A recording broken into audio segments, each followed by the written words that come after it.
Évangile de Jésus-Christ selon saint Luc. Beaucoup ont entrepris de composer un récit des événements qui se sont accomplis parmi nous, d'après ce que nous ont transmis ceux qui, dès le commencement, furent témoins oculaires et serviteurs de la parole. C'est pourquoi j'ai décidé, moi aussi, après avoir recueilli avec précision des informations concernant tout ce qui s'était passé depuis le début, d'écrire pour toi, excellent Théophile, un exposé suivi afin que tu te rendes bien compte de la solidité des enseignements que tu as entendus. En ce temps-là, lorsque Jésus, dans la puissance de l'Esprit, revint en Galilée, sa renommée se répandit dans toute la région. Il enseignait dans les synagogues et tout le monde faisait son éloge. Il vint à Nazareth où il avait été élevé. Selon son habitude, il entra dans la synagogue le jour du sabbat, il se leva pour faire la lecture. On lui remit le livre du prophète Isaïe.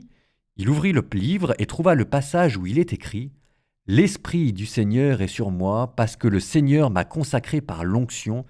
Il m'a envoyé porter la bonne nouvelle aux pauvres, annoncer aux captifs leur libération et aux aveugles qu'ils retrouveront la vue, remettre en liberté les opprimés, annoncer une année favorable accordée par le Seigneur. » Jésus referma le livre, le rendit aux servants et s'assit. Tous dans la synagogue avaient les yeux fixés sur lui. Alors il se mit à leur dire « Aujourd'hui s'accomplit ce passage de l'Écriture que vous venez d'entendre. » Dans l'Évangile de Jésus-Christ selon saint Luc.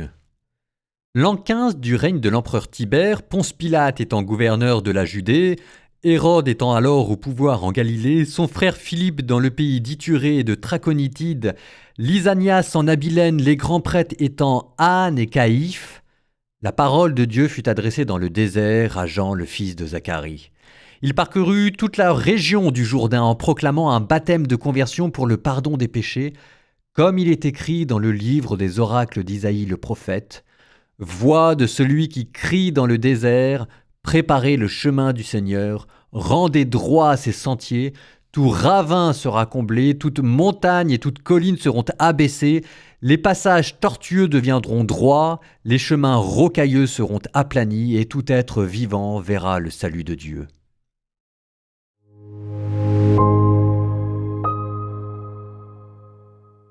Dans le passage de l'évangile que vous venez d'entendre, qui est son prologue, saint Luc indique clairement son intention. Il écrit pour un certain Théophile. Alors ici, le mot de Théophile veut dire qui aime Dieu, Théo, Dieu, Philo, qui aime. Donc derrière Théophile, il y a vous, il y a moi, il y a le lecteur lambda.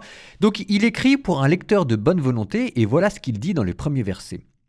Puisque beaucoup ont entrepris de composer un récit des événements qui se sont accomplis parmi nous, vous notez ici le terme de composer, ça veut dire que vous n'êtes pas dans un récit journalistique, mais vous êtes dans une reformulation de ce qui a été vécu, une composition. Il m'a paru, continue saint Paul, il m'a paru bon à moi aussi, après avoir tout suivi avec soin depuis le début, de t'écrire d'une manière suivie, excellent Théophile, afin que tu reconnaisses la certitude des enseignements que tu as reçus. Ça veut dire que Luc, il a un but précis quand il écrit son évangile. Il écrit pour que ce Théophile comprenne non seulement ce qui s'est passé autour de la vie de Jésus, mais pourquoi ces événements dont il va parler sont dignes de foi et de considération. Autrement dit, pourquoi ils sont crédibles. Alors maintenant, prenons saint Luc au mot. Quelle est la réalité, quelle est la fiabilité historique de ses écrits ? Et là, la première chose à dire, c'est quand même qu'il y a dans l'évangile selon saint Luc une quantité incroyable de détails historiques. Il parle des lieux, il mentionne des règnes d'empereurs, il mentionne des dirigeants locaux, pour vous montrer à quel point il prend au sérieux la précision de son travail. Par exemple, il parle du recensement de l'empereur César Auguste dans le chapitre 2 de saint Luc. En ce temps-là, parut un édit de César Auguste ordonnant qu'on recense toute la terre. De même pour le ministère de Jean le Baptiste, il indique la 15e année du règne de Tibère César, pendant que Ponce Pilate était gouverneur de Judée. Donc ça, c'est des références qui vous donnent un cadre historique très précis. Vous le trouvez dans les évangiles, vous le trouvez aussi dans les actes des apôtres, où par exemple, il parle d'événements importants comme la famine prédite par le prophète Agabus et qui de fait a eu lieu sous le règne de l'empereur Auguste. Alors on pourrait continuer, il parle de Ponce Pilate, il parle d'Hérode, il parle de Bérénice, il parle de Sergius, il parle de Drusilla, il parle de Gallio, d'Annas, Félix, Caiaphas, Festus, Ananias, du roi Hérode Agrippa, de Gamaliel, etc., etc., etc. Ce qui fait qu'en fait, il y a plus d'une centaine de mentions de personnes. Ce que je veux dire par là, c'est que plus vous multipliez les références à l'histoire mondiale et plus vous pouvez potentiellement prêter le flanc aux critiques. Eh ben, de manière étonnante, à chaque fois qu'on a fait une découverte archéologique, on a donné raison à l'évangile selon saint Luc. Tout n'a pas été prouvé parce qu'il y a plein de choses qui ont été perdues, mais quand même, là où on pensait que saint Paul avait tort et qu'il utilisait les mauvais mots, les mauvais noms, les mauvais titres de personnes, eh ben, on a fait des découvertes qui lui ont donné raison. Par exemple, dans les titres de gloire de saint Luc, c'est le fait qu'il arrive à utiliser des titres exacts pour parler des personnes. Par exemple, acte 13, en parlant de Sergius Paulus, saint Luc utilise le terme exact de Antipatos ou proconsul, qui est un titre réservé aux gouverneurs des provinces sénatoriales sous l'Empire romain. Ça vous montre la précision et la connaissance de Luc. Ou encore, acte 16, quand il parle du mot archonte pour désigner les dirigeants de la ville. Et donc là, ça montre encore qu'il utilise vraiment le bon terme. Quand il parle d'Hérode Antipas comme tétrarque, quand il parle des politarques de Thessalonique. Bref, dans tout l'usage des titres qu'il fait, maintenant, saint Luc commence à devenir une des références premières pour qu'on comprenne de qui il s'agit. Ou encore, autre exemple, dans Luc 2, quand il parle du recensement, le recensement ordonné par César Auguste et qui nécessite que chacun retourne à son lieu d'origine.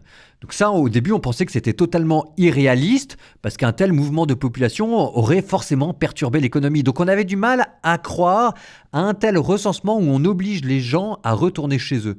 Sauf que, on a retrouvé une ordonnance du préfet d'Égypte, Vibius Maximus, qui date de 104 après Jésus-Christ.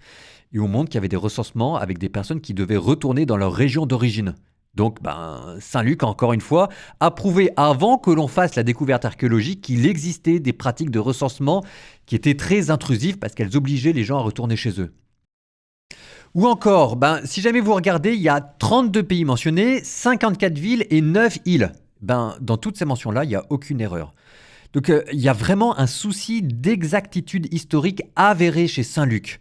Et je ne vous ai pas parlé encore de toutes les découvertes archéologiques sur les miracles de Jésus, la piscine de Bethesda, sur la ville de Capharnaüm, sur la ville de Nazareth, etc.